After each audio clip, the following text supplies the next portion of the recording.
Welcome to another episode of Two Crime Besties, everyone. Thanks for joining us today.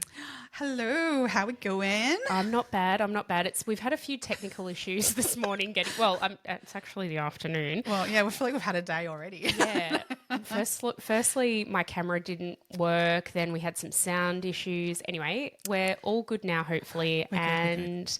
Yeah, onwards and upwards. The tech, we were just saying, the tech is great. The apps and stuff that we use to record are fantastic when they work. I'm calling it actually producer Pete's fault. Yeah, he's not here. He's not today. here.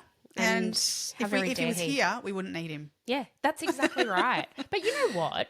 Pats to us. Yeah. We got it figured out. Yeah.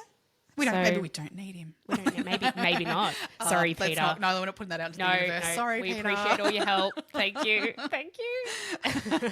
Have you had a good week? Yeah, it's actually, this week's been a little bit lighter, I'm feeling, than I know we talked last week about, just that overwhelm and stuff so much that, I feel like just even getting that out into the universe, I'm actually feeling lighter, That's and great. moving through the complexities of life that it is. We get there. Yeah, I've had a really busy week this week. I feel like I said to one of my work friends, she was like, "Oh, what are you doing?" I don't normally work on Wednesdays, and she goes, "Oh, what are you doing tomorrow?" And I said, "I've got so much on, I don't even know if I'm going to be able to do a wee." Oh God. I was literally booked from go to woe, and there was not 1 second of my day that was unscheduled from literally school drop off, and then I had a school council meeting that ended at 8:30 that night, and I did not stop the whole day. Yeah. And then I was just before you came, actually, I was looking in my calendar for next week because I'm like, I just don't think I can handle another week like we've had. Yeah. But it's fine. Next week's actually easy and light on. It just happened to be that all those little extras came in. Don't say no, that. but these were all pre-planned extras. Need to be touching wood just come in. somewhere that Yeah. shit's not going to hit the fan. It had better not hit the fan. I'm just happy with things to plod along as they are. Thanks very much. Yeah. Oh God. Yeah. I mean, I've had a busy week. I've had a 12-hour day, on Wednesday and that sort of stuff. But it's just been a bit less. I don't know. A little bit less. And I feel like we are now easing into the year more. I think so. There's a few things that are dropping off in terms of that I've ticked off the to-do list, which is just making life a lot easier. Yeah. Including this weekend being my son's birthday party. Yay. Sort of, as much as I'm really looking forward to it for him, having that, but it's kind of and then I can take that off my mental load. Yeah. Once it's over and done with. Yeah, that's it. Yeah. Once you've been through it. Yeah. It's been a good week and a more relaxing week, but still busy. Yeah. Very good. Yes, Very but good. I'm looking forward to tonight because Yes. we're planning stuff for tonight. Yeah, so we're catching up with we've found ourselves in a very lovely group of mum friends at school, and all of our kids were in prep together a couple of years ago, and you just sort of find your people and you really click, and Same sense of humour. yeah, it's all so that's all sort of happened. And drinking ability. Oh, yeah. That's by the by. Not really. And so we've actually decided to go to Tassie for a weekend, a long weekend. So we're actually going to get together for a really nice meal, and I'm hoping a few cocktails or something tonight to organise it and book it all, hopefully.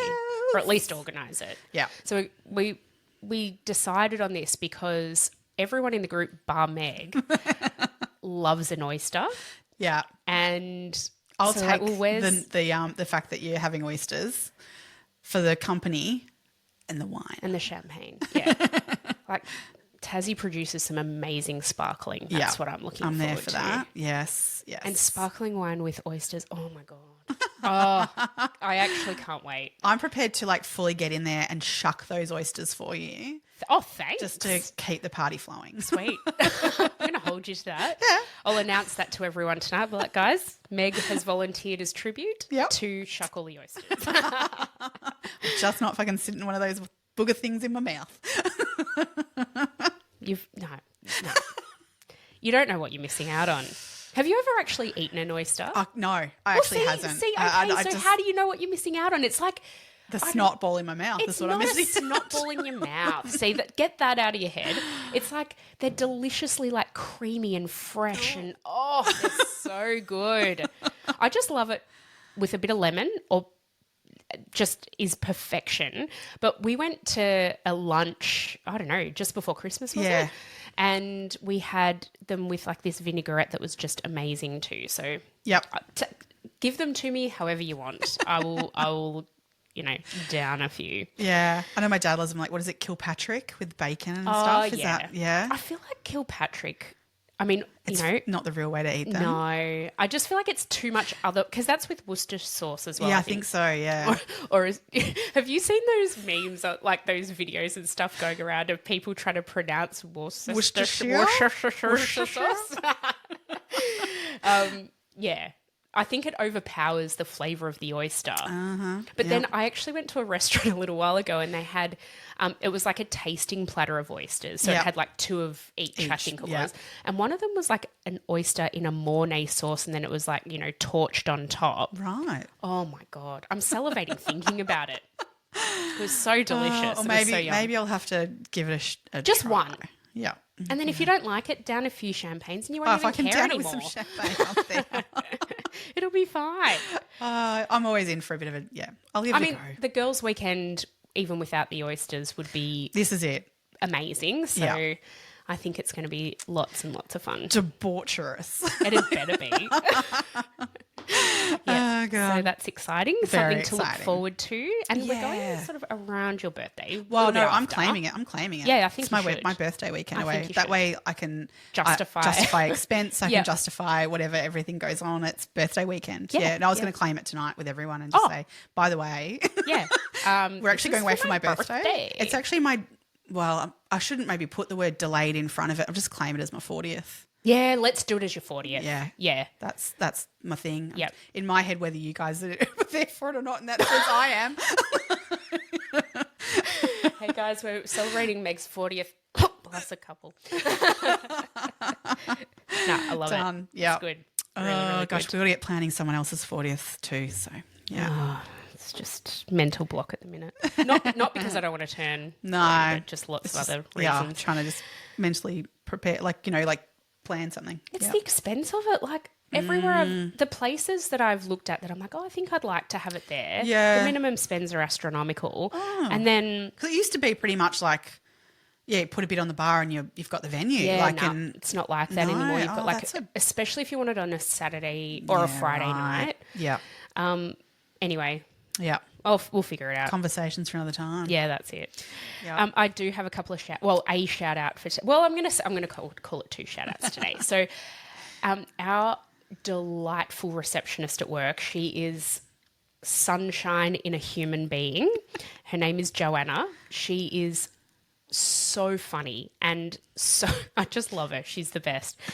The other day I was walking into work and stopped and had a bit of a chat, and she said that her beautician, she got her beautician onto listening to us. Oh, yeah. And Joanna had recently had an appointment and they Yeah. spent a huge portion of the appointment talking about us. And I was like, oh, that's lovely. That's really Thank lovely. you so much. And her beautician said that she loves us. So a shout out to Shana, Joanna's beautician. Number 1, you do a Yeah. great job with Joanna because she always looks absolutely stunning.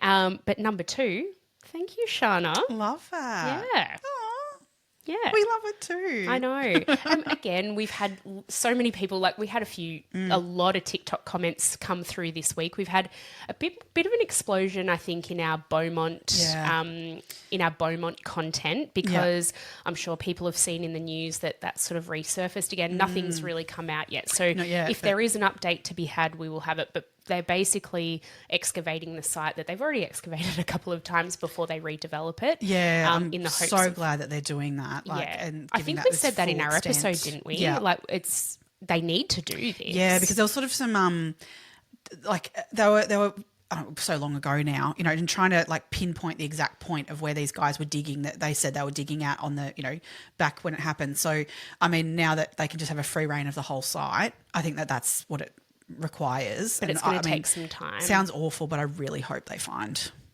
them because I just for everyone for closure for that. I know that's their parents have gone obviously, but it'd be nice to know what happened to where they ended up. It won't necessarily then give answers as to who, but I mean pretty clear if it's on his site. Yeah, like we can't you can't categorically say it was him, I guess, but it's a very good indicator as to I mean, who there's did it. so much other circumstantial evidence that points towards him anyway. Harry So Phipps, we're talking about Harry yeah. Phipps, yeah. And they're excavating an old site that he owned and operated a factory on. And they've also linked him in terms of familial context, you know, like that he was like a brother-in-law of a family member, like as well. So he may have also had a little bit of more of an, like they weren't able to do that. I would link him in any way back in the day, but now they have that. It might make it a little bit more, I guess, an indicator of like the children knowing him and therefore feeling comfortable around him. Yeah, just a familiar face that they'd seen around maybe a family function, you know, or something like that. So. Yeah. Interesting. Crazy. We'll watch this space. If there is a proper update to be done, we will obviously do that for too. sure. Yeah. Fingers crossed. Yes, definitely. Oh, really? Yeah. So let's get into today's episode. Let's. Today we are covering the Allison Baden-Clay case. This is something that, I mean, it absolutely happened. I would imagine most people who are listening to this podcast would have heard of Alison because this case, you know, her murder happened in 2012. So it wasn't really that long ago. No. And I'm sure people have at least heard her name or have some aspect of this case, you know, in their memories somewhere. Yeah, and even like internationally sort of a little bit because in true crime world, I know when I was searching just for, you know, what other things were out there in terms of the information, there was a lot of like American podcasts that had done stories on this. An Italian podcast? One that I clicked on and kind of went, I don't think I should listen to that. I don't think I'll understand what they're saying. Yeah. There was quite a few internationally have done this case. So, I mean, we're obviously hoping to bring something a little bit different, I guess, in conversation, how we approach these topics, you know, to that. But definitely it's fairly well spread, One of the podcasts I listened to in preparing for today, it was an American podcast, and the man said that, you know, he feels like this case is Australia's Scott Peterson case. Yeah. And it does bear a lot of resemblances to that, and that is a case that we are going to cover in the future. It's on our list. So, yes. Keep that in mind because it is, you know, sort of along a similar vein, unfortunately. Unfortunately, that's for sure. Before we get started, I think it's probably worth crediting David Murray. Yes. So he authored a book called The Murder of Allison Baden-Clay. The byline of the book is all marriages have their secrets, which, I mean, we all know that to be true, don't we? Oh, yeah. You never know what's going on behind closed doors, and that is never more evident than in this case and what has come to light since Allison's death. Absolutely. David Murray did an exceptional job in researching and writing this book. I've been listening to it. I haven't quite gotten to the end yet, but I've obviously used other things in terms of research as well. But I mean, the way he writes about this, it elicits a huge amount of sympathy for Alison and the situation that she was in, but it also provides a lot of background and context too, which I found really, really helpful because that was the stuff I actually found lacking in a lot of these podcasts. Yes. So that was kind of a little bit more about the research that I ended up doing. Mm-hmm. So should we get into it? Let's get into it. I've got lots to chat about. Yeah. So Alison June Dickey was born on the 1st of July in 1968 in Ipswich. So in Queensland, Australia. She was born to her dad, Jeff, and her mum, Priscilla. Her dad was a firefighter, I think, and did house painting on the side. And her mum was a librarian at their school, at the kids' school. So, you know, really lovely family from everything I've seen. I mean, you can see interviews with them on like YouTube and that kind of thing, and they just seem like really lovely, down-to-earth, genuine people. Mm-hmm. Alison was second born in the family, so she had an elder sister, Vanessa, and a younger brother named Ashley.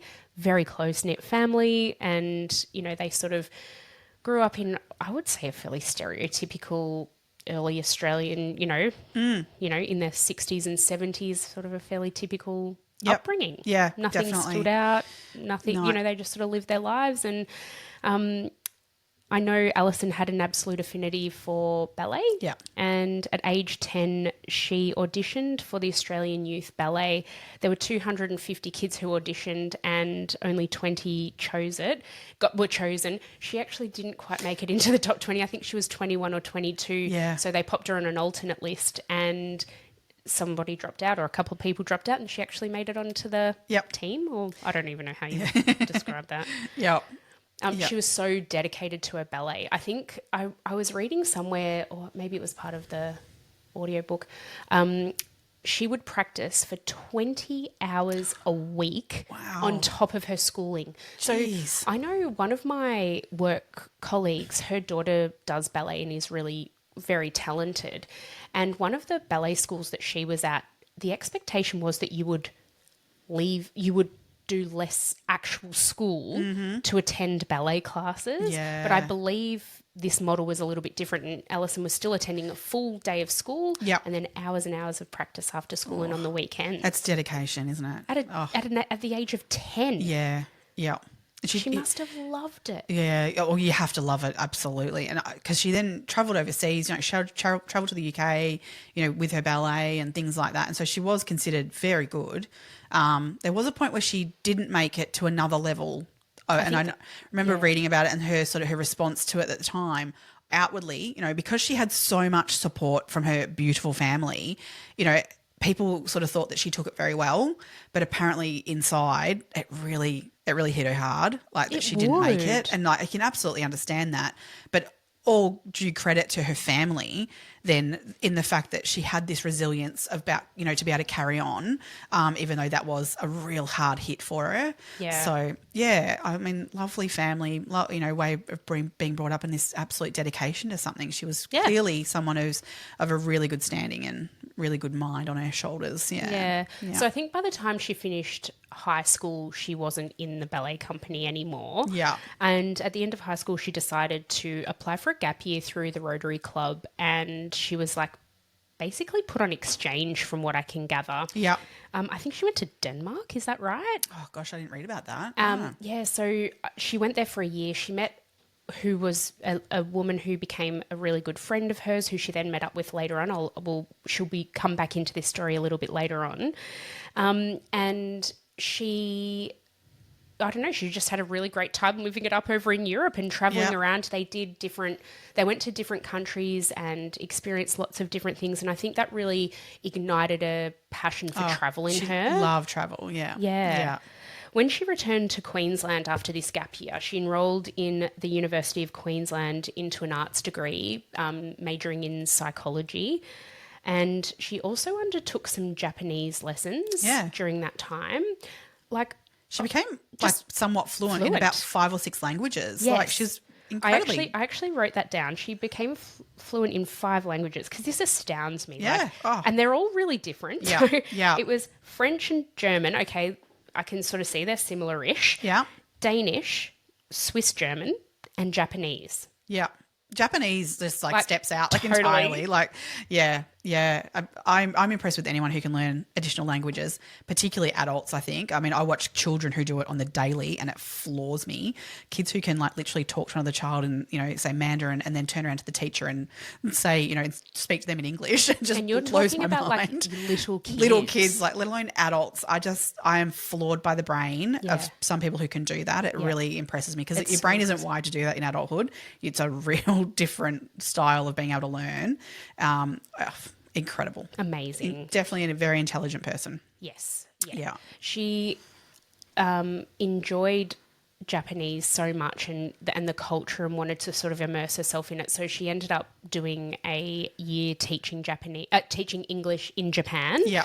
And after coming back from that, she was 22 years old and she thought, okay, it's time to really sort of knuckle down now, get myself a real job. A real job. And she ended up actually working at a tourist resort on Heron Island, so on the Great Barrier Reef, absolutely stunning part of the world. I actually didn't know exactly where Heron Island was, so I Googled it, and the photos that come up, I'm like, we need to go there. Maybe we should do a girls' trip to Heron Island. Yeah. Yes, please. When she was there, she met a scuba diver instructor by the name of Ian Drayton. He was a former Australian Army, I think it was quite high up in the Australian Army, and they fell in love, really, really quickly. Yep. I think Alison had a 6-month contract or something to work on the island. And at the end of that, I think she extended it for a couple of months, but then decided, right, no, I want to go back to the mainland and really get my career going. Yeah. And settle down a little bit. I mean, she would have only been 23 at the time, but, she was ready for that next sort of step in her life.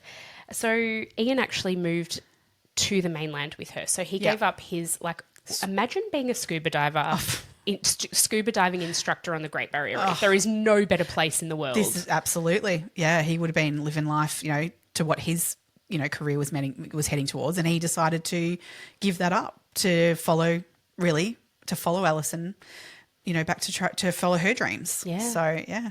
I mean, that's love, right? Yeah. Yeah. They rented a house in Brisbane, and Allison got a job at Flight Centre as a sales agent originally. So she was booking flights and all of that, and hotels and all of that sort of stuff. We've all been to a travel agent and know what that entails. And Drayton started working as a real estate agent. So, I mean, he didn't really have a lot of training that led to a career outside the army or scuba diving. Yeah. So he actually had a friend, I think, who owned a real estate agency and kind of took him on. I think he was actually quite good at it. He was quite good at it, apparently. And but I think that just says a lot about who he was as a person, in that he was able to adapt, and obviously, like, this wasn't his absolute skill set, but he was able to do it well enough to be able to succeed, and, well enough where they bought their own home very soon after that, and then ended up buying a second property. I mean, between the two of them, they were doing really well. And to think, I mean, this was in the 90s, early 90s, I think. They bought their first home in 1991. I wrote this down for $95,000. I was going to say, like, the prices, and not only the fact the prices, but also compared to us in Melbourne, I have to say, Queensland prices are very different with houses. But still, anyone to be able to buy their first home and then buy a second one not long after is very impressive. At that age, so I think 18 months after they bought the home they were living in, they bought the investment property. Yeah. It shows they really had their head screwed on their shoulders, right? And setting themselves up. They were really setting themselves up. They obviously had a goal in mind. And anyway, the year that they bought the house together, Ian proposed to Allison on her birthday. Yeah. And she accepted the proposal immediately. As we said, they've then bought their second property, which again, I wrote it down because it blows my mind. $80,000 they spent on their second investment property. And you can actually, I saw photos of both homes, which you can find online, and they're beautiful. Like, they're really lovely Queensland-style homes. Yeah, they're beautiful. Oh. Really, really nice. In 1993, this is kind of where things take a little bit of a turn. In 1993, Alison Dickey entered the Miss Australia Award pageant, and it was kind of coming to the end of its life back then because, I guess people's attitudes towards, especially, well, actually, I'm going to say youth and adult pageantry in Australia, like, the attitudes towards it were changing, and we were starting to really shift our views in terms of how we look at women in society and and all of that kind of thing.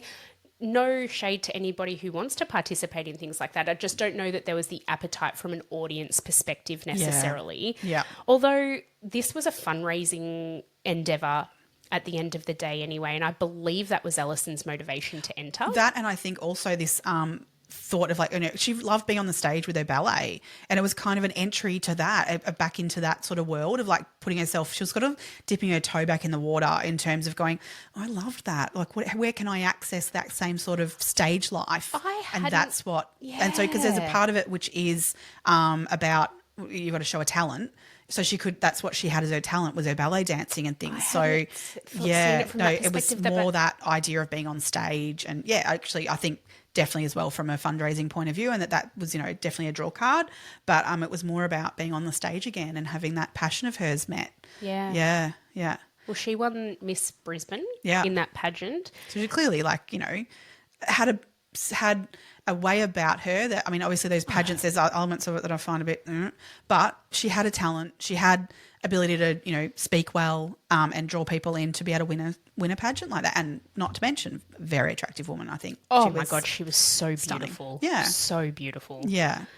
This kind of caused, though, a little bit of a souring to Ian and Allison's relationship. I think he couldn't believe that she would want to be part of it. I think he found it really ick. A bit off. Yeah. So Allison actually ended up ending the relationship and moving out of the home they shared together. Yeah. Allison took one house, Ian took the other, and he decided to go back and work on the barrier reef. Yeah. Fair call. I think that's where, like, you know, a lot of that relationship breakdown was in that they just had different goals in life. And, you know, and that's, you know, as much as you might be right for each other, you might not be the right time or the right, you know, place kind of thing. And they just couldn't get that to work. So, which is sad. It is sad. Allison moved on and started dating a few people, and she dated this dentist. Have you read about this? Yeah. Oh my God, this makes my blood boil. So he ended up being nicknamed by her friends Dickhead Dan, this dentist. And what a fucking dickhead he was. Actually, you know what, Meg? Piece of shit. Shit, really? Oh, they've got to rate these pieces of shit, though, I reckon. Like, because I'm tipping we get to a better piece of shit, a bigger piece of shit later. Oh, way bigger piece of shit. He's a piece of shit on a whole nother level. Yeah. But just wait until you hear this. Maybe we can call him Dickhead Dan level piece of shit. Yeah. We'll just, like, from now on, we'll rate it on a Dickhead Dan scale. Like, you know. Okay. All right. Well, this is a Dickhead Dan, absolute piece of shit, but nowhere near what's to come. No. So he offered to take her overseas to Europe for a couple of weeks. Yes. And when they go over there, they're standing at a train station, I think it was, about to get on a train to go somewhere internationally. Like, I think it was a train trip to, I don't know, I'm going to say Paris, somewhere. Yep. They were going far. And he dumped her at the train station. And then, so this is where her friend that she met in Denmark comes back into it. She called her friend, was like, well, I've just been bloody dumped. I'm just stuck in Europe on my own. Yeah, her friend, they met up. And then they saw Dickhead Dan with another woman. In Prague, was it? In Prague, yes. It's like walking along the street, literally. How crazy, like, you know, in Europe. I mean, Europe's a bloody big place. Decide to ditch each other and then just randomly see him walking down the street in Prague. Hand in hand with another woman, like literally days after he dumped Allison. Yeah. What a piece of shit. What a piece of shit. Seriously. Dickhead Dan. Yeah, I love that. That obviously the two, and I love that she could laugh about it, you know, in that moment with her friend and have that. Like, that's, good on her, because that's all it deserves. Oh, absolutely. And move straight on. Definitely. When Allison came back to Brisbane after that, I mean, I guess you'd feel a little scorned or a little something about it, because she actually ended up contacting Ian and they had a little fling for a few weeks, but it never rekindled for good. Oh, good on her. Go back to, why not? Yeah. I'm all for that. Bit of comfort. you know what you're going to get. Yeah. Allison was really making progress at Flight Centre at this time. Yeah. So she'd actually gone from strength to strength. And obviously her leadership skills and her personality and everything kind of worked together. And she ended up becoming the office manager, I think, originally at their Ipswich branch. Yep. And then she got a promotion to the state HR manager. And then I believe after that, the national HR manager for Flight Centre. So Flight Centre, for those of you who aren't Australian, is a really big chain travel agencies. Yeah. And they're all around Australia. Huge. Like, everyone just goes I don't know if to anyone, has anyone not been to Flight Centre at some point? We use them far less these days, like, because everyone can do it themselves on the web. But prior to those days, you went to Flight Centre and booked all your flights and That's things. it. They always had good deals and kind of knew what you were going to get when you went there. Absolutely. So I think that just goes to show how amazing she was and how good she was at what she did, because to be promoted to such a huge role, and she was still pretty young at this point. This was in 1995. Yeah. No, she's clearly impressive and, very. Yeah. Unfortunately, in Flight Centre. So once she became the state HR rep, she moved from the branch at Ipswich to their head office in Brisbane in the CBD. And at this office, she met a man by the name of Gerard Baden-Clay. He was employed as a team manager. So this is like going back now to the early days of the internet. No, are we talking sort of like, 1995? And so whoever the heads at Flight Centre were like, right, we are going to capitalise on this internet thing, and we are going to set up a 24-hour call centre. Yeah. And people can just ring up anytime. We'll be able to book it online, because you're not having to wait. And I don't even know how you'd book a flight before the internet. Do you know how they used to do it? God. There must have been like a system they logged in. I don't even know. Yeah, it must have been some sort of software like system that they used. Like, but obviously that had to be done. I don't know if that had to. I don't even know. How did the world work without internet? If we're struggling to conceive what that was like. Imagine our children. They'll have but No. life without the internet didn't exist. Yeah, my brain can't even comprehend that. Yeah. Anyway, for some reason, no. So they've set up this 24-hour call center, and he was employed as the manager. Yeah. Oh, he was like the night manager. I think manager. Like, yeah. So they've met. Yeah. And I think Gerard... He had a girlfriend at the time. But he fell instantly. Oh, no, well, they went. He actually set her up on a date with another work colleague of theirs, and they ended up going out on a double date between. So Gerard and his girlfriend, Alison, and this bloke, another bloke from Flight Centre. Never been named or anything, but they've gone out on this double date, and Gerard supposedly was, like, oh, you're a great chick, like meet my mate from work, and we'll go out.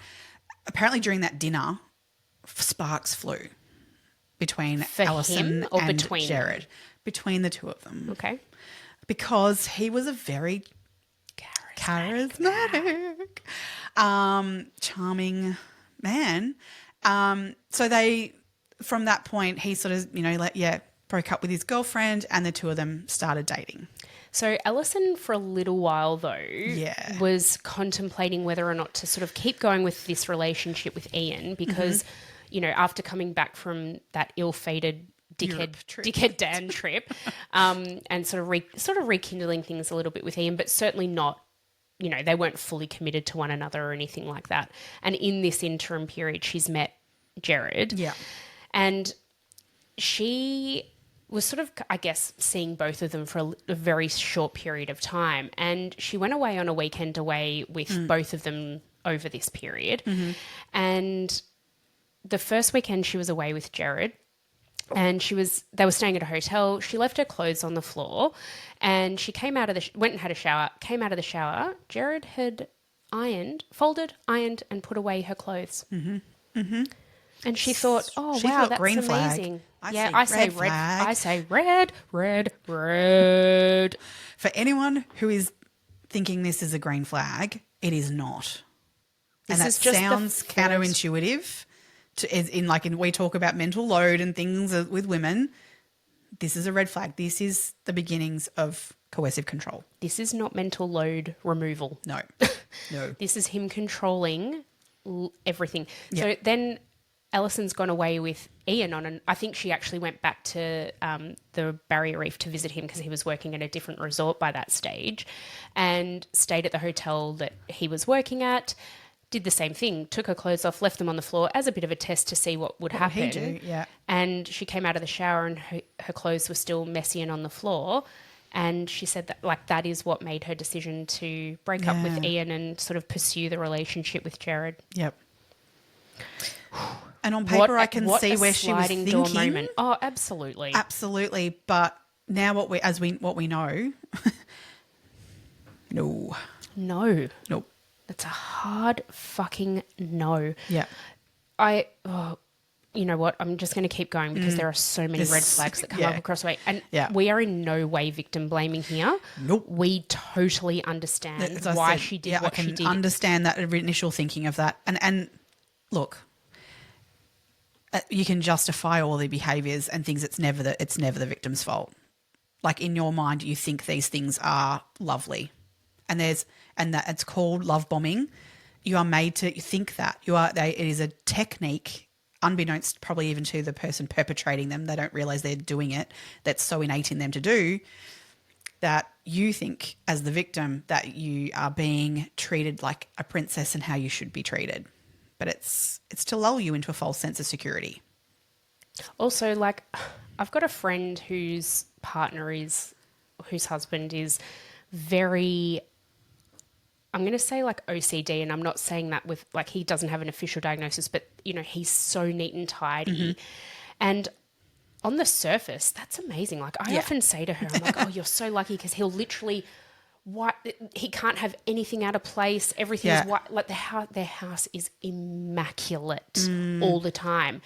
And she said to me, she's like, no. Comes with a level of stress. Yeah, it's stressful because she's like, I can't even cut up something on the kitchen bench, and he's there wiping around me. You know, he can't even stand that. Yeah. So, look, I mean, Yeah. Yeah. Anyway, that's a bit of a different situation. And not to say that everyone who has OCD is using is like, or even just no, someone no, I is using didn't mean coercive that at control. all. No. But Like I'm we just mean saying, that like, in like sometimes these things that can be seen as, oh yeah, that's really lovely, aren't always. no.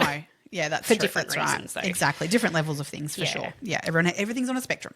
That's it. Yeah, but this was just a little red flag that maybe, unfortunately. Yeah, exactly. So Gerard Clay was Yeah. born in England on the 9th of September in 1970 to parents Nigel and Elaine Clay. He was the eldest, and then he has a younger sister, Olivia, and an even younger brother, Adam. At the age of 2, the family moved to Zimbabwe because Nigel had a government job, and I guess they had to move there for some reason. Oh, no, well, he was from there originally. That's where was he? Yeah. Oh, okay. Yeah, so that's where he was brought up. So did he get reposted down there, or was he posted to the UK maybe when I think more when that Gerard way. was born? Yeah. Oh, okay. Yeah. In 1980, the Clays moved from Zimbabwe due to civil unrest to Australia. Mm-hmm. And they Putting it changed. lightly. Sorry. Putting it lightly. Yeah, well, yeah. They changed their surname to Baden-Clay at that time. Do you want to explain why? This is fun. Oh, this just is the start of, I think, yeah, we can get into it. So the reason they changed their surname is because they were distantly related to a man by the name of Lord Baden-Powell, who was the guy who started the Scouts. So Robert Baden-Powell was actually Nigel's grandfather. Great-grandfather. No, he was Gerard's great-grandfather. Oh, sorry. Yeah. Okay. All right. I thought it was actually No. further again. No. Oh, God. Okay. Right. Okay. All right. But yeah, to basically partake in the whatever fame might be linked to that name, they consciously decided to change their name from Clay to Baden-Clay. Okay, so just quickly. Yeah. Have you ever done Scouts? Or No, my Girl brother, Guides or anything I like did. Oh no, was it Girl Guides? I don't even know what it was that I did. Okay. My brother did Scouts very briefly, but my nan was hardcore Scouts. Okay, so as a hardcore scouty person, do you think she would have known the name Baden? She would have known Lord Okay. Baden-Powell. I can Okay. actually categorically know that for a fact. Okay, because I'm like, to But- me, that name means literally nothing. No, I would say, but that was because she was actually very highly thought of and very highly ranked or whatever in. Okay. And that was in Victoria, Okay. And Scouts goes is it all over the world? Yeah, I think so. Yeah. Yeah. Yeah, no, I do. I would honestly, and look, and she's a lot older. Like, I mean, my nan's passed away many years ago. Like, so she's similar-ish, almost era to it, like to Lord Baden-Powell. So, I someone I guess today, I don't think you'd even know the name, but I mean, but if you look at interviews where with the parents, Jeff particularly, and Gerard as well, to be honest.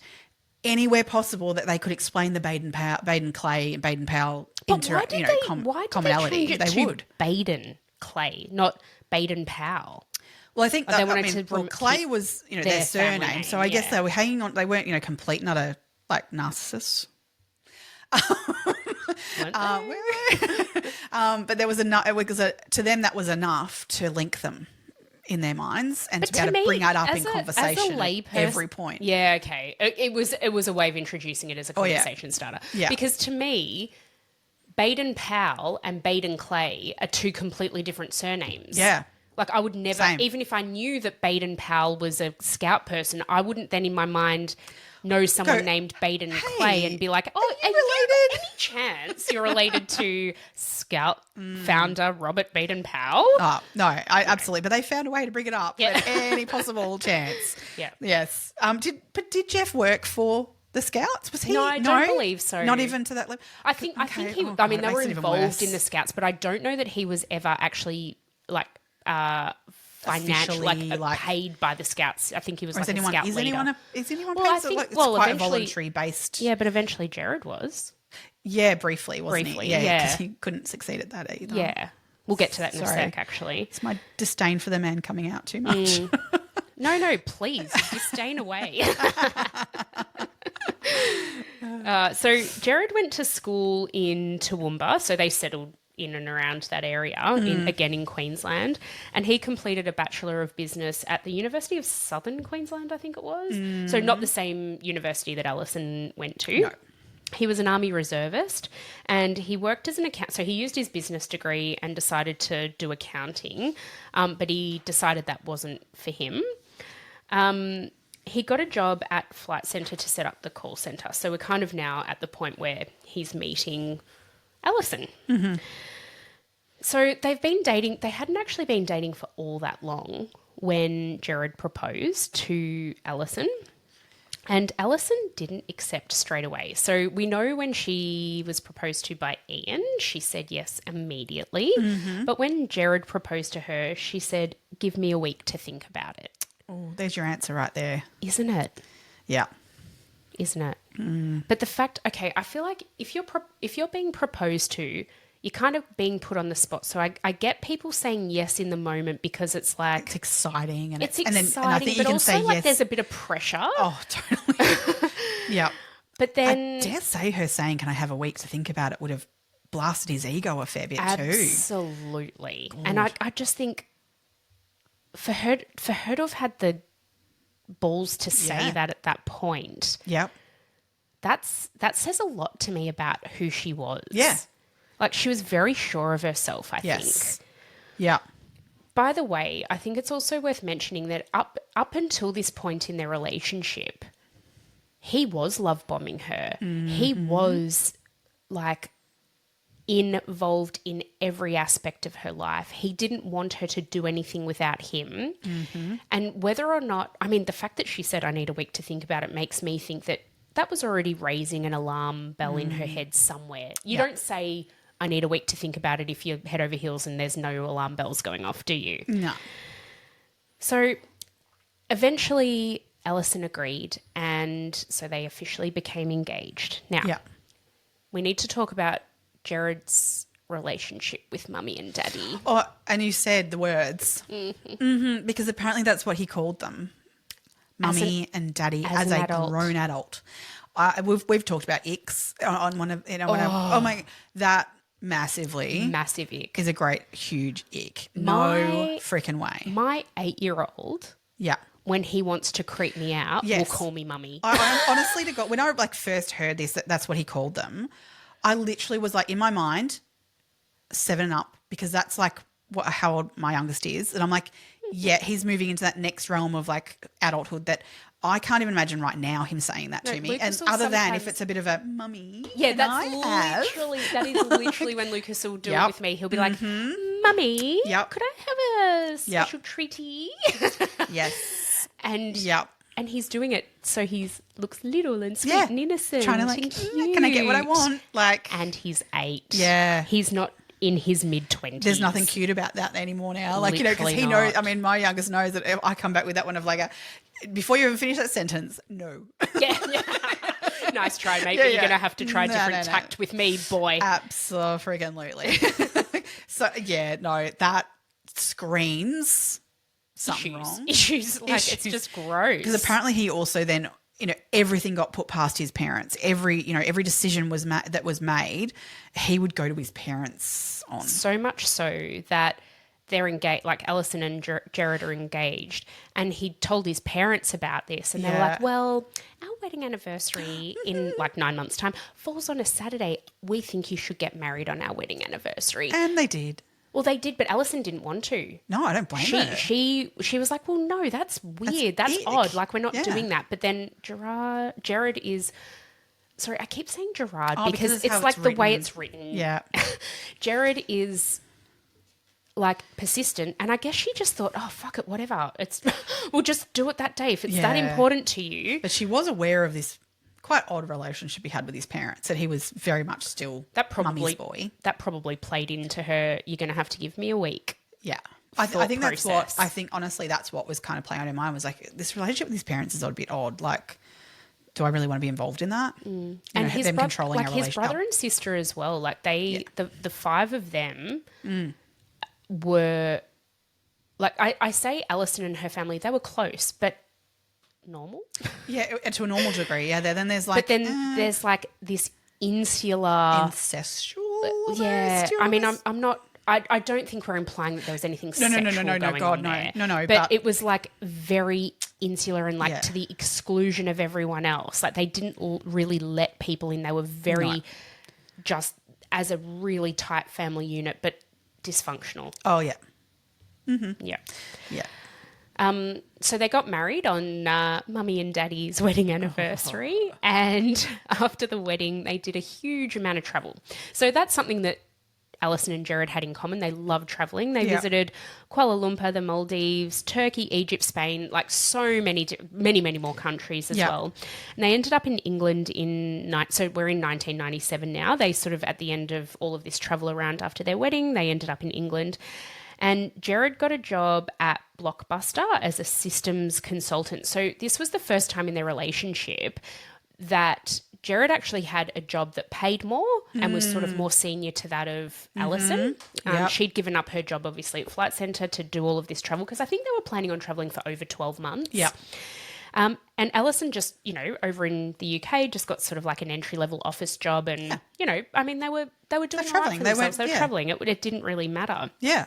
He held it over her though that he had this amazing job and she was relying on him for the first time. One time he could, yeah. Fucking piece of What shit. A shithead. They planned to travel to South America after this, and then I think after South America the plan was then to come home to Australia and really start to set up their lives together in Australia. And in order to travel there, they needed to take anti-malarial medication. And there were two options, I believe. There was one that you could take, was it every day for a certain number of weeks before you had to travel, or there was an injection, I think, that you could have just as a once-off. So they opted to do the once-off injection. Yep. And the side effects of that for some people were anxiety, depression, hallucinations, and this can actually persist potentially post-medication as well. Yep. And unfortunately, Alison fell into that really, really low percentage group of people who have these like horrific side effects. Yeah. So she absolutely had all of those things. Apparently her hallucinations were like next level and that then drove the anxiety and it sort of spiraled her into a bit of a depression as well. Apparently these side effects tend to happen when people have a history of mental illness, whether it be diagnosed or not. So just like amplifies those sorts of things. Yeah, so whether or not Alison had already experienced some mental ill health prior to this, I'm not sure. That's not documented. Or there's nothing sort of around there to suggest that. But, I mean, the fact that she's had this reaction and that's more commonly seen in people who have a past history of mental illness, possibly that's the case there. Yeah. 2 weeks. So she became like really withdrawn, didn't have the best time when they were in South America. Yeah. Apparently by the time, so they actually then returned to the UK before then coming to Australia. But when she returned to the UK, Gerard took her to the doctor and in the doctor's report, it says that she was basically catatonic. By this point. And he's still schlepping her around South America. Wouldn't you have stepped in earlier and said, hey, like, this is not okay. Like, let's get you some help here and get you seen by a doctor. Like, so, the doctor in the UK basically said, you just got to wait this out. Yeah. And there's not a huge amount that we can do. So Gerard actually ended up taking a job. This is 1998 now. He ended up taking a job with the Scouts in the Swiss Alps. Yeah. Doing, I don't really know. No, I didn't really find much about what he did. It was like, I don't know if he was like, hey, I'm a Baden something. I'm sure he brought it up plenty of times. Scouts. I'm going to do... So he was... Dob, isn't it? Is that the right one? Oh, I have no idea. Oh, okay. Is it? I think so. I know they go like this. Yeah, dib. No, it's not. Oh, is it 3? Is it? Or maybe that's Hunger Games. We're so all over this. Oh, totes. Yeah. I'm not sure if anyone's from the Scouts. Is it 2 Please or is it 3 know. fingers that they do it with? I know that three's Hunger Games. Maybe I feel like it's 2. I feel like it's 2. Is it? Let us know in the comments, please. Tell us what we're doing. Yeah. What are we doing? What are we doing? Dib, dob. I don't know why I remember that. I didn't even think to look that up, actually, but okay. So Alison was doing some admin work with the Scouts while he was doing this on a very part-time basis. So she would have been bored as batshit, I think, because apparently wherever this place was, stunning scenery and all of that, but there wasn't much around. No. It's in the Swiss Alps. There's like a little town and there was not much else going on there. See, again, like, wouldn't you have gone, hey, you're not well, let's get you home to, and back around family and friends, in comfort of familiarity, all those sorts of things to get you better. Meg, he's a scout. He's a Baden-Clay. Baden something. He's got to do his stuff. Yeah, he's All important. right, that is really important. Yeah. Scouts on a business. Okay? So he actually ended up doing a 9-month stint there. So poor Alison, she's recovering from this horrific state she was in on her own, isolated in the bloody Swiss Alps, which is probably what he wanted, to be honest with you. Absolutely. Yeah, I'm sure. He wanted, so there was a directorship coming up within the organisation and he applied for that and didn't get it. But his name. Your name carry you that far? Well, I think his name carried him at least to the Swiss Alps. In 1999, they moved home and Flight Centre rehired Alison in a heartbeat because, she obviously left on great terms. She was an incredible employee and they just wanted her back. Yeah. Gerard applied for an online job with Global Online, which I think was the Flight Centre's answer to like what is now Webjet. Yeah. But I vaguely remember that. But it wasn't quite ready to launch yet. Right. And I think there weren't all that many active internet users and it wasn't getting the usership. And apparently Flight Centre spent millions and millions of dollars on this and then just let it go to the wayside because it just wasn't being used. So Gerard lost his job in that, which everyone who was involved in it wasn't his it's nothing fault. to do with like his ability or whatever. Yeah. No. I mean, did he do anything to help it? Who knows? In late 2000, Alison fell pregnant with her first child, and Gerard was unemployed at this time because this was around the demise of Global Online. Yep. What did he do? Do you remember what he did? This is when he started up his real estate. He went to his real estate license. This is where he decided to set up a stock trading business. Oh, I didn't know about this. Oh, yeah, in the shed out the back. So. Oh, okay. Oh, this is a good one. First daughter's born during this time. Yeah. So Alison's on maternity leave. He would fuck off to the shed and trade stocks all day because it was really important. It was really, really important, okay? So don't forget that. He's a man, all right. Their first daughter was born in July of 2001 and Priscilla, Alison's mum, came over, to help her every day or most days. And one day Priscilla was like tidying something up in the kitchen and she noticed a baby monitor, but the receiver in the kitchen. Yes. And she was like, said to Alison, what's this about? Like, why is this in here? Oh, it's Gerard's got the other end in the shed. So, if I need him, I can just call out and he'll be there straight away. And Priscilla's like, he can literally hear all of our conversations. Yes. That is fucking weird. Yeah. That is like, if Alison needed something, she could walk out to the bloody back and There's go and get him. There's other ulterior motive to that, absolutely. For sure. Yeah. For sure. Oh, I just can't even. Yeah. Then 9/11 happened and all of the stocks, the stock market went to absolute shit. Yeah. And so he basically lost all I'm of his sure it would money. have happened for him anyway. Yeah. But I mean, okay, that's outside of his control, but I don't know how fruitful it was anyway. No. I think money at this point for them was a bit of a source of stress. Yes. Then, that's the other thing actually. This just popped into my head. When their first baby was less than 6 months old, Gerard went on a holiday overseas with his brother. What? Yeah, they just went on a holiday somewhere. Oh. Now, they didn't have, and the money bit is what reminded me because they didn't have much money. Like, he'd already lost all of their money. Yeah. And she wasn't working, I'm assuming. She wasn't working. She was still on maternity leave. Yeah. And they had a less than 6 month old baby. Oh, my God. Mm-hmm. Who the fuck does he think he is? Apparently, because it was post 9/11, they got a good deal on flights. Right. Just leave your wife and newborn at home. At home. Oh, honestly. He just couldn't have given a shit, could he? No, he was living his life. Everyone had to live around him. Yep, that's exactly right. Yeah. He then, I guess this is when the real estate boom really was at the start. Yeah. And I mean, Queensland real estate really went from, as you were saying, it was pretty bargain basement prices. Today, It's still not. It's still not Sydney, Melbourne. oh no, by any means, but it's still, Yeah. it's getting up there. Yeah. But there was an absolute real estate boom sort of starting to happen around this time. So Yeah. around, I think this is sort of, we're talking 2002 now. Yeah.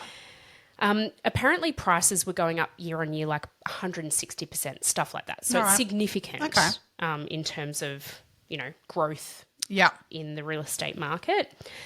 So Gerard decided he'd become a real estate agent because what others... Oh, I'm not going to generalise about real estate agents. I was just about to say something really derogatory. Actually, I saw our favourite real estate agent yesterday. Oh, can't let's have a even. conversation. That's a completely different topic. Yep. But, so, okay, certain personalities maybe are more attracted to that. Don't get us wrong. We are sure there are good real estate agents out there. Decent human... What are you looking like that for? Why did you hear their names? Look, I can't say, you can't generalize and say all of them are the same, but I think it attracts a certain type of person, that vocation. As do many vocations, they attract a certain type of personality. Yes. Is that fair? Yep. Okay. Do you have anything further you'd like to add to that? Probably better not. Okay. Because unfortunately, at some point in time, you have to deal with them, probably. Oh, absolutely. I mean, it's one of those things, Yeah. isn't it? Yeah. In 2002, he was hired by an agency, but, this is so good. But he was like, if you hire me, though, you actually got to hire my parents too, because he had... This was like from to be a director of the real estate. No. This was before that. Are you kidding? I'm I thought not that was when kidding. he was getting into... Oh, that's ridiculous. This is at just a generic someone's real estate agency that he worked at. Said they had to employ his parents. Now, the reason his parents needed a job was because they had invested their retirement with him when he was a stock trader, and he basically lost all their money. God. So then... so what are they being employed as? Like agents? Yeah, so basically it sounds to me like what they did was they basically employed Gerard. Yeah. And then he... Like kind of had his team. Right. And his parents were his team. So his parents would go out, get the leads, and then he'd close the deal because he was such a big man. He'd get it all sorted. Right. Okay. He was actually quite successful. Smile me. Yeah. Start with there. Like at that point. People were charmed by him because he was charming. Yes. And he then decided, God, he's a piece of shit. He then decided that he would open his own Century 21, which is a real estate agency franchise. He literally opened it next door to this company that he had worked for. Now, this company that he had worked for, they taught him everything he knew. Yeah. He wasn't a licensed real estate agent before he started working for them. He trained with them. Mm-hmm. He got all of his licensing and certification while he was with them. Yep. And then he fucking fucked off and opened a business next door. Yeah. I read a thing where the guy who employed him there, he basically said, he's like, look, we fully expect people to do that. That's fine. We understand that that's just part of business. And especially in the real estate business, a lot of people have aspirations to go on and start their own businesses, and that's fine. Yeah. He's like, what was the kick in the teeth is that he literally opened the business next door. Yeah. It's just who he was. He's just an asswipe. Yeah. Yeah. The Century 21, I think, was doing all right. Yeah. Even right from the get-go, but we are in the middle of a real estate boom, so you would hope that they'd be doing okay. Yeah. By this stage, Allison's pregnant with their second baby. She's having some anxiety, some panic attacks, so much so that she'd gone to the GP to seek some assistance with that in terms of medications. Mm-hmm. She was also seeing a psychologist at the time, so she was doing everything she could to try and help herself. The GP prescribed her Zoloft for her depression, and that was really working for her. And can we say Gerard at this point had already openly said he didn't think that depression was real. Yep. Yeah. He thought that it was all made up and that she just needed to get over it.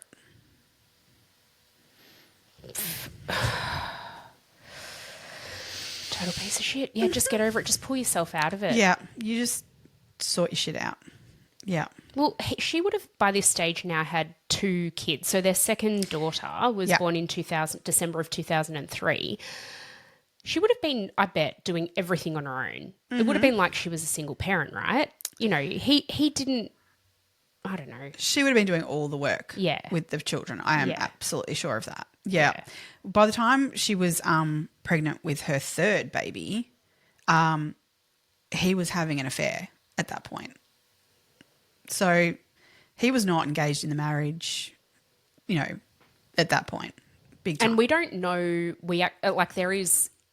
it's very, very possible and very likely, although not substantiated, that he probably had affairs before the ones we know about. Absolutely. I mean, and I'm sure he did. Yes. Yeah. Asshole. I mean, Alison kept a diary, and I remember one of the entries, I think it was around the time of her second daughter's birth, she wrote something about being, and this really got to me because I thought, oh my God, I bet you're not. She's like, I'm just this fat, disgusting, smelly pig. And I was like, oh my God, who would even, like, he must have said that to her. This is it. I think a lot of that language is being used by him towards her. I mean, she was writing in her journal things when she didn't know that he was having affairs. She was writing stuff in her journals like if my relationship ends, it will be because Gerard has had enough and doesn't love me anymore, and of all the crap I have dished out to him over the last 13 years. So she was blaming herself entirely for the breakdown of what was going on in her marriage because of like her mental health, which if he had just supported her through those things instead of going off and having affairs, like maybe that would have made a massive difference.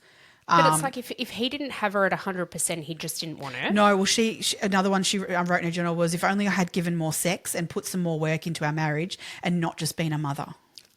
Oh my God. When you have a baby, you literally have zero capacity for anything else. You lose yourself in that. If your significant other expects intimacy on that level at that stage of your life, that is really fucked up. Yeah. You don't have capacity for that. No. But, I mean, she's the one in the home doing all those things for their children.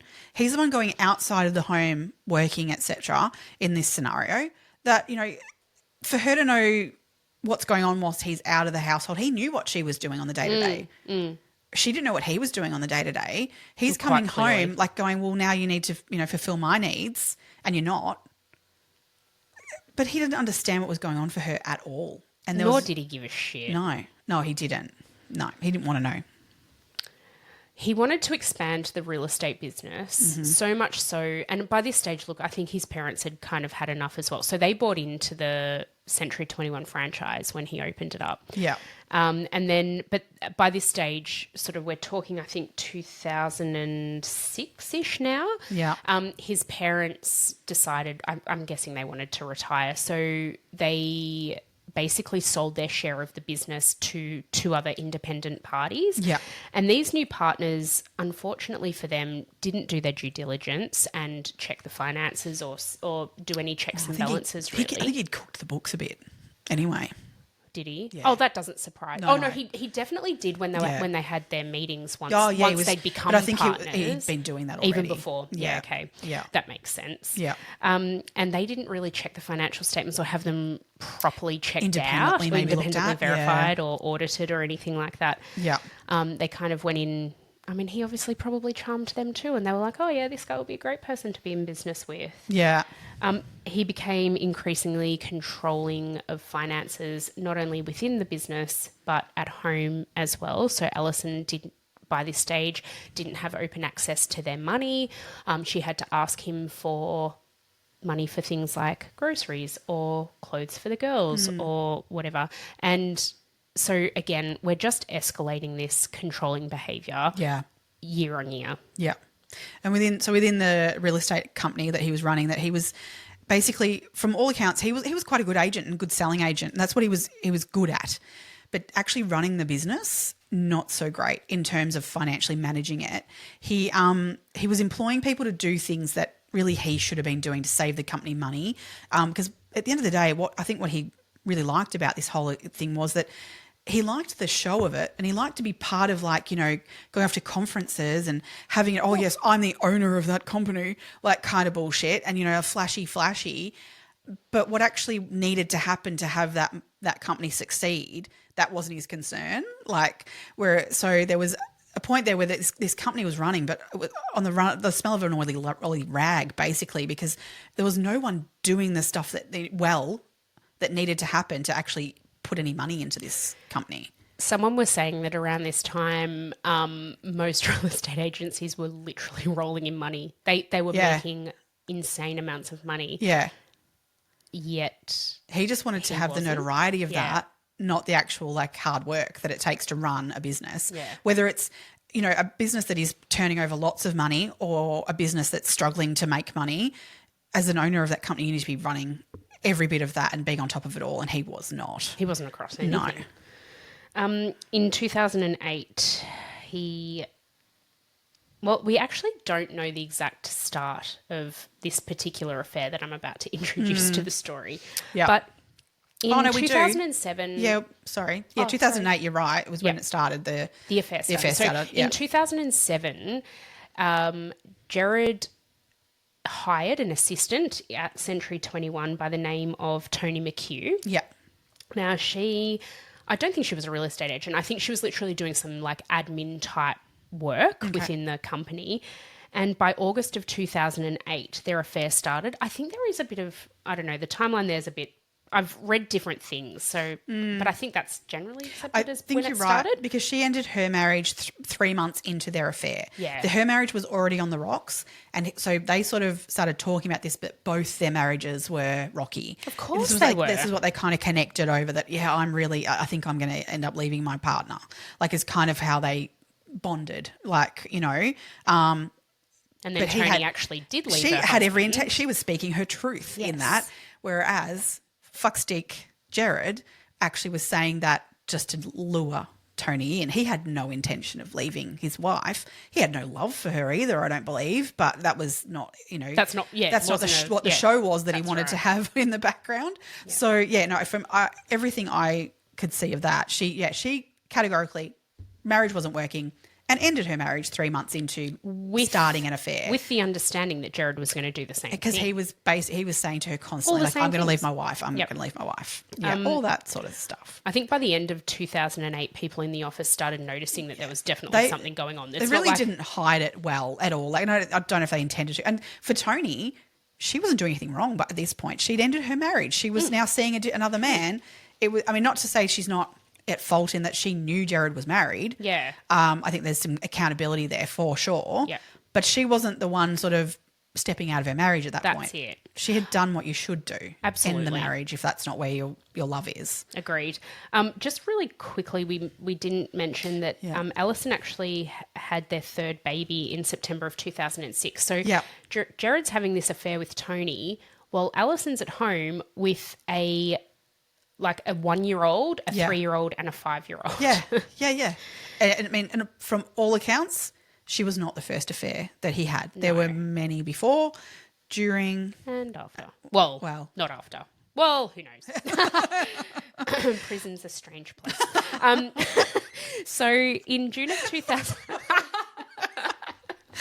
Oh, good one. Well, we can only hope. Yeah. Well. June of 2009, Allison had no idea that this affair was taking place, but it had persisted. So starting in 2008, middle of 2008, by middle of 2009, Allison is absolutely noticing that there is something really seriously wrong with their marriage, and she's wanting to fix things. So Allison's seeing a psychologist at this time. She's still actively managing her mental ill health. She's still taking medication, taking the Zoloft. She's still regularly seeing a psychologist and checking in and just making sure everything's, tracking along the way it should be. Yeah. Her psychologist recommended, she's obviously talking to her about all of this stuff and how she's feeling in relation to her relationship with Gerard. And the psychologist actually suggested that they try some marriage counselling. Mm-hmm.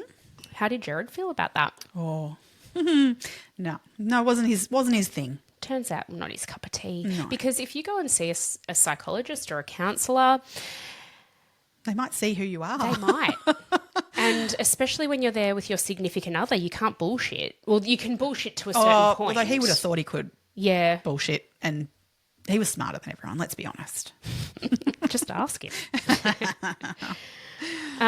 By April of 2010, so I think he attended a few of these marriage counselling sessions. I know Alison turned up a few times and he wasn't there. He just never showed up, but she still persisted through it and was working on things because, as you were saying before, she thought that the marriage problems were her fault.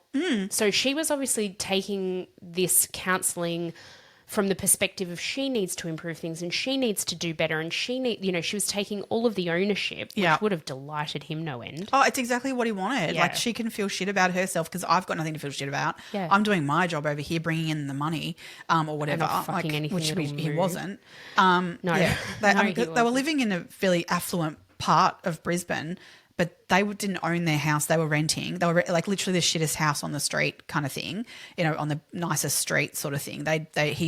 He purposely put himself in these positions of to look good, but he didn't have really what he was trying to show. No. Like, he wanted the beautiful wife on his arm, but she wasn't good enough. Make sure she feels like shit, in private, but on show for everyone else. Absolutely. He was a piece of shit. So by the April of 2010, Alison wrote in her diary that she felt like things were improving because she was making more of an effort. I think, like, in terms of intimacy, she was making more of an effort in that arena, which obviously pleased him. In May of 2010, Gerard and his business partners attended a real estate conference that I believe was interstate. Yeah. And the business partners were absolutely gobsmacked when Tony McHugh rocked up. But she actually rocked up on day 2 of the conference. Yeah. And on day 1, Gerard had actually had sex with another agent from another agency. Yeah. And then Tony gets there and then he's fucking her. Yeah. Apparently they're like sitting at the same table or something, or within the same room, obviously, with the conference, that this other woman it was very obvious to everyone in the room that they were a thing, that Tony and Gerard were a thing.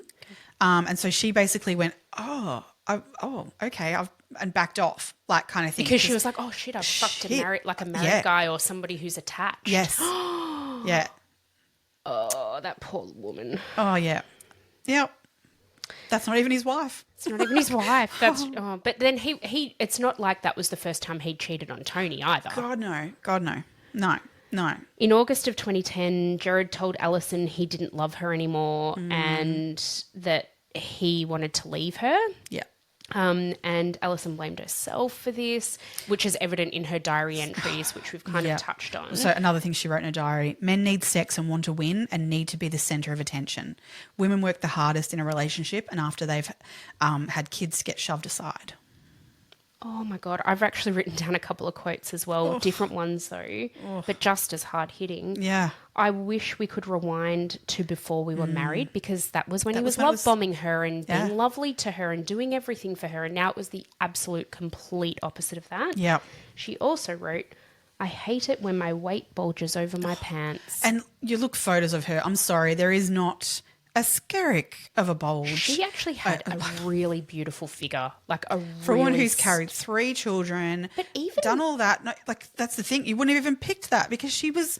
I mean, she had a ballerina frame. She, that she clearly was able to bounce back very easily from pregnancies. But that's how he made her feel. Yeah. That wasn't how she presented. So, like, maybe when she sat down, like, a bit of a tummy hang over her jeans or something, like, hello, fuck seriously, off. fuck off. Yeah, he can go fuck himself. So Gerard actually put a dating profile on a website. Now, do you remember his name? I didn't know about this. Yes. He called himself. Oh, I didn't write it down. Not as good as the I actually Maria think Corp's husband, surely. Oh no, but he called himself. It was a fairly normal name. I thought I wrote it down, but I don't think I have. I may have later. Oh no, Overland. Oh, I do know this. It is Overland. Well done. No, you. sorry. Okay, so that's a whole persona that he used. Yes. In real estate. Yes. Oh, God, what did he do with that whole... Daniel Overland? Yeah, something like that. Something like that. But Yes. anyway, so he also set up a dating profile in that name. I do remember reading all about that. Well Sorry, done. yes. And on the dating profile, he wrote as like, I think you can put like essentially a tagline. Yep. And his tagline was, married but don't want to be. What? Mm-hmm. Oh, okay, all right. So let me just think. I'm scrolling through these websites and like, oh, he's a nice looking man, because he wasn't a bad looking bloke. You know, knowing what I know of him, God no. But if I didn't know anything about him, I'd be like, okay, all right, not bad, you know. Okay, now let's look at his profile. That's going to make you want to fuck him? Yeah, no. And it wasn't like it was an Ashley Madison, like people seeking out affairs website. It was just like a normal dating website. God. Who thinks that that's what's going to attract? That's attractive. But it did, because he met people on that site and Who had are these sex with them. people? Yeah. I don't know. That's just so wrong on so many levels.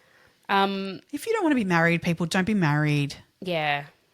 Like, really? You can't have your cake and eat it too. Yeah. If you meet someone who's happy for you to go outside marriage, like in terms of that stuff, whatever. Oh, but haven't you heard open marriages are out now? Monogamy's back. So it should be. Yeah. Like, but if that's what you choose between consensual people, whatever. Okay. Yeah. But to openly, in that sense, put it out there of like, I'm married and she doesn't know anything about this, but I want to meet other people. Yeah. That's just rank. I know. So unattractive. Yeah. Oh, yuck.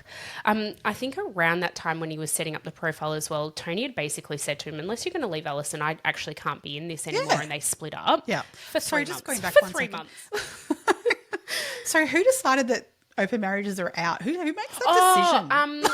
I was listening to it on, I think it was like on Mamma Mia Out Loud or something. Okay, And I right. think the reason they say that is because, you know, like in TV shows and stuff for a while there, for probably years actually now. Yeah. It was kind of a bit more accepted that maybe some people engaged in those kinds of things, and it was just something we talked about. But now apparently all of that's now moving back to monogamy and So like monogamous media kind of relationships. decide Yeah, these yeah, things. yeah. Okay, cool. Yeah. Just trying to work out what. Yep, cool. Yeah, cool. Who do I need to consult? Yeah.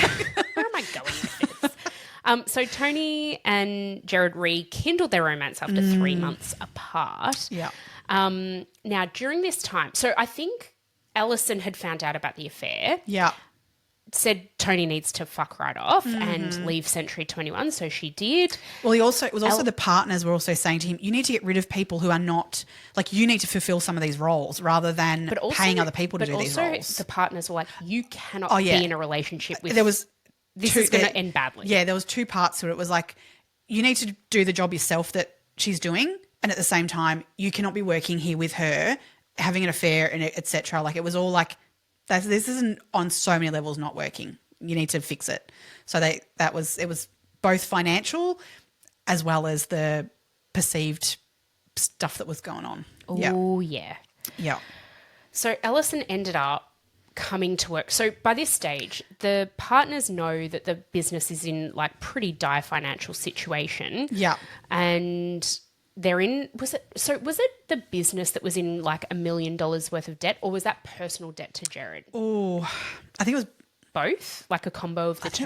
I think that the only stuff he had Was the business. Okay. Okay. Because they didn't own property or No, anything. they didn't. So they didn't owe a mortgage, but so I dare say it was the business that yeah, was leaking okay. the money and but Well, I know he had borrowed money from like friends and family too to try and keep the business afloat. yeah. He'd actually borrowed some money back again from his parents too, from when they divested their That's true. Their shares in the company. Yeah. So Yeah. all right. So now can I just clarify? Oh, sorry. Yeah. So because at this point that he brings Alison in as well to work at the company, because it's a good way of saving money for the business in that they have her doing some of these roles rather than paying external people. Because I mean it's a bit of a tax write-off, all those sorts of things, stuff like that. But was she also still back? Was she back at Flight Centre at all? No. No? No. Okay. She didn't go back there after having children? She didn't, no. Okay, cool. No worries. So Alison was doing office duties, like she was really, I mean, she was such a clever woman. Yep. She was like trying to get their finances back on track and like get the office processes and procedures all in place. She was doing like everything, honestly. And I just want to flag this as potential part of motive. for later. Okay. I'm really curious to see what you have to say about that. Okay, let's Yeah, we can park that it. for now. But I just want to flag that. Yeah. Okay. So in Alison's mind, Tony and Gerard were no longer seeing one another. Sorry, no, she didn't even know about the affairs at this point, did she? No, well, so when she did find out, he did call it off with Tony, but it was only very briefly. Yeah, so it must have been this because time she was then and look, it sounds like Alison became a little bit controlling, but I think rightly so, in that she was like, okay, I'm now aware of this. I think it was a friend told her as well that this affair was going on. Oh, yes. Yeah. So she then said she was again back to see a psychologist, wanted to save her marriage. And they put in all these sort of rules, I guess, around, she was able to have access to his phone, to check, because he promised her that the affair was over. It wasn't. It wasn't. But yeah. So, he did sort of call it off briefly. But yeah, so she had access to his phone then and being able to ask him questions each night. They would have 15 minutes where she could ask questions, so that gave her a period of time. It was only brief, 15 minutes, to get all that stuff out that she was feeling, or ask questions and find out things, about what his day was or whatever, to know what he was up to. But that time then, the rest of the day, couldn't be her playing all that stuff out through her, brain. She could save it all up for those 15 minutes, get it out of her system, so they could move forward as a married couple without that lingering stuff. Yeah, but which I don't know if that's a great idea. Allison, well, look, the psychologist actually says to this day, she actually admitted in court she doesn't think that was a good thing for her to have done. Yeah. But, I mean, you live and you learn. Works for different people, It I works guess, for some people, doesn't work for others. Yeah. But Gerard, and Tony, so Allison would leave the Century 21 at about 2:30, 3 o'clock to go and pick the girls up from school. And then Gerard would go and have a meeting off-site and go and hook up with Tony at that time. Allison was off picking up the kids from school. He's just an asshole. Gross. But he also set up then, because Allison had access to his phone now, and things, he set up a fake email account. Yep. So they stopped texting each other. They were emailing each other and using this other email account. And he would only call Tony from the landline phone at work. He'd never call her from his mobile. Yeah. So he was still, very deceptive in his actions of keeping this affair going. You know how you were saying that Allison had the 10 or 15 minutes or whatever it was every night to have a chat with him and ask him any questions about the affair? I actually wrote down a question that she supposedly asked him, which I thought this goes to show her state of mind at the time. She wanted to know every single detail. She wanted to know everything, so much so that one of the questions she asked him, and she'd written this in her diary, was, did you put the seats down when you had sex in the car? That is the level of detail she wanted to know about the affair. Now, I can see, I'm sure some people probably want to know nothing about it, and just if they're going to move on, or I don't know. But I think I'd be the same as her. I'd want to know everything. Well, I think that's really heartbreaking, because what she was basically doing was comparing herself to her and doing the whole because I'd probably do it this way. Does he like it the way she did it instead of how I would do that? That's to the level of, her own way of comprehending all of this and being able to, in her mind, think she's going to fix it. Of I've got to meet those standards. I've got to be what she was. That's what he wanted. I've got to now be what he wants. And that's... You should never have to change yourself to please a man. No. Ever. She was enough. She was more than enough. Yeah. Hey everyone, we're just coming in to let you know that we've decided to actually cut this episode into two. I think at the end of our previous episode we were like, we're not going to do our next Allison Baden-Clay, that's not going to be a two-parter. Short one. Turns out when we actually recorded this as one block, it was nearly 3 hours long. Yep. So we have decided, for the interests of everyone's ears, we're going to cut it in half, and stay tuned next week for part 2. Yeah, I think we've basically cutting it off here, where we've just discussed all the backstory of Allison, and we're going to kick off next week talking about from when she disappears. So we'll come back next week and address all that, the goings on for that. Yeah. So that will be a clean cut of between the 2 episodes. Yep. Thanks, Meg, for finding a good place to stop for today. Thanks to everybody for joining us today. Absolutely. Make sure to follow us on all the socials. And if you'd like to buy us a coffee, you can do so at buymeacoffee.com/2crimebesties. Excellent. See you next week. Stay curious, Crime Besties. Bye.